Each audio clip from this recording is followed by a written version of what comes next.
Kita beralih ke informasi lain pemirsa, Menteri Keuangan RI Purbaya mengaku telah mengintip saldo rekening para pejabat di lingkungan Kementerian Keuangan. Meski hasil sementara terlihat normal, namun hal tersebut tidak menutup kemungkinan terjadinya praktik korupsi.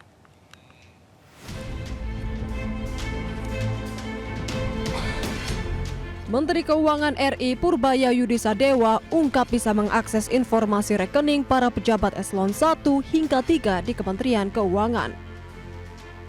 Hal itu disampaikan Purbaya usai melantik sejumlah pejabat di lingkungan kantor wilayah DJP Jakarta Utara pada Kamis lalu.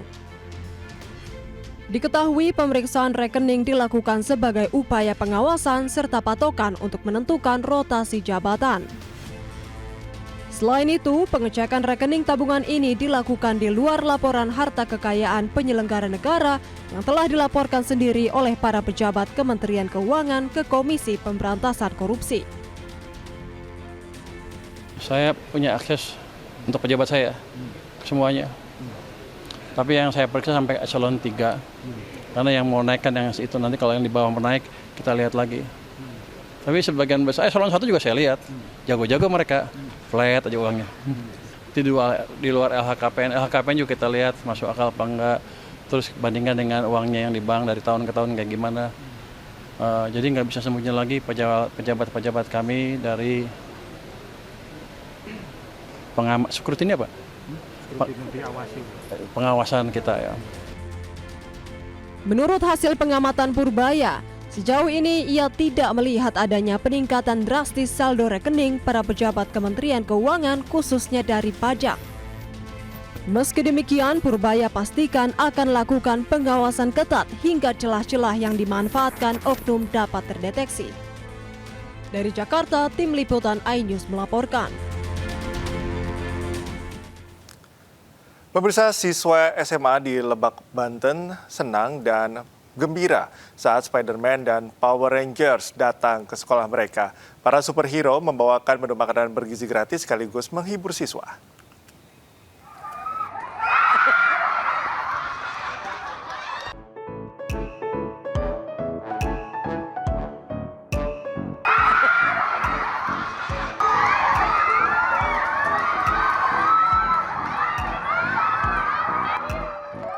Siswa SMA Negeri 1 Malingping Lebak, Banten ini tertawa terbahak-bahak saat sejumlah petugas pengantar makan bergizi gratis datang ke sekolah mereka.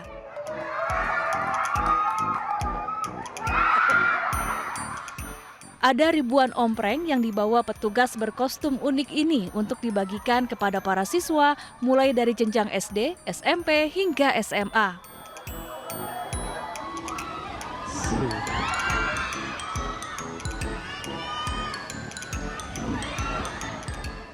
Siswa pun mengaku lebih semangat dan terhibur dengan kedatangan karakter superhero favorit mereka.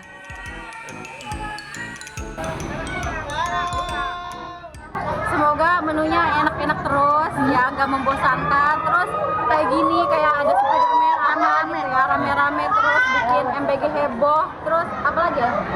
Seru deh pokoknya, bikin lebih seru lagi. Adapun tujuan penggunaan kostum superhero ini untuk meningkatkan antusiasme, keceriaan, dan nafsu makan anak-anak sekolah saat menerima menu MBG.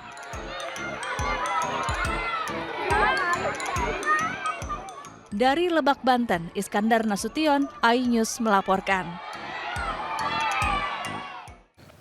Pemirsa, normalisasi Sungai Aek Doras di Kota Sibolga, Sumatera Utara terus dipercepat sebagai upaya pemulihan infrastruktur sumber daya air pasca bencana.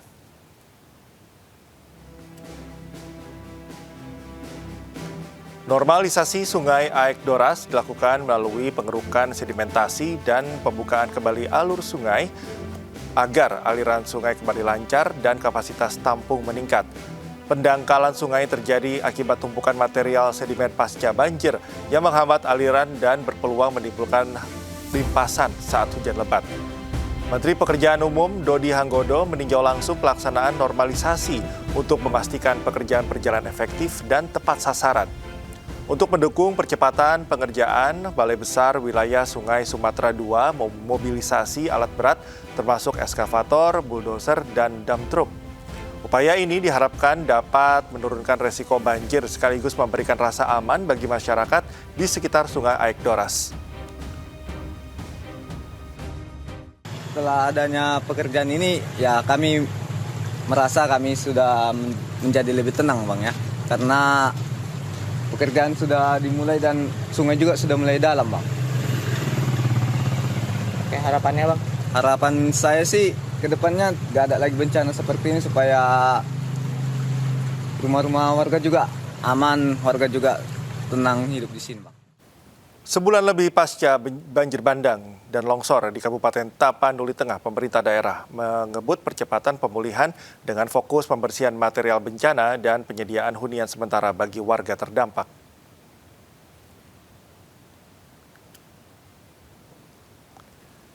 Pemerintah Kabupaten Tapanuli Tengah memprioritaskan pembersihan sedimen, lumpur, dan gelondongan kayu yang menumpuk di sungai serta permukiman karena berisiko memicu bencana susulan dan menghambat aktivitas warga.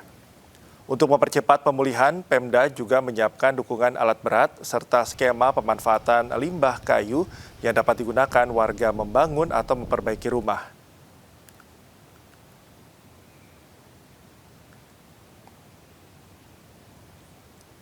Sementara itu, sebanyak 256 unit hunian sementara ditargetkan rampung sebelum Lebaran dengan penentuan lokasi yang tetap dekat dari desa asal warga. Percepatan pemulihan ini diharapkan tidak hanya memulihkan akses dan aktivitas warga, namun juga memastikan pengungsi segera menempati hunian sementara sehingga tidak terus berada di tenda darurat pasca bencana.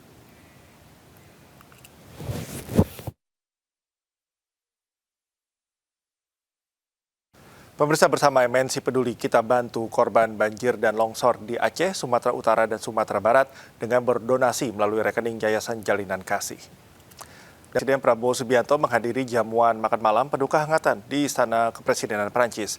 Presiden Prancis Emmanuel Macron menyebut pertemuan ini memperkuat kemitraan strategis antara Indonesia dan Prancis.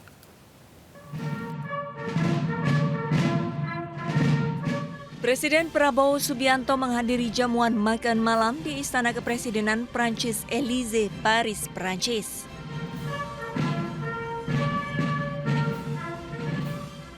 Presiden Prabowo disambut oleh pasukan jajar kehormatan, kemudian disambut hangat oleh Presiden Prancis Emmanuel Macron. Kemudian keduanya menuju Le Salon des Portraits untuk menikmati makan malam bersama usai menghadiri World Economic Forum di Davos, Swiss. Dalam kesempatan ini, keduanya juga membahas isu-isu global.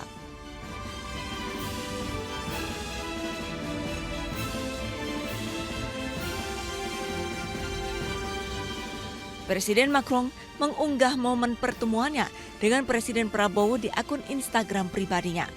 Ia menulis pertemuan ini semakin memperkuat kemitraan strategis antara Indonesia dengan Perancis.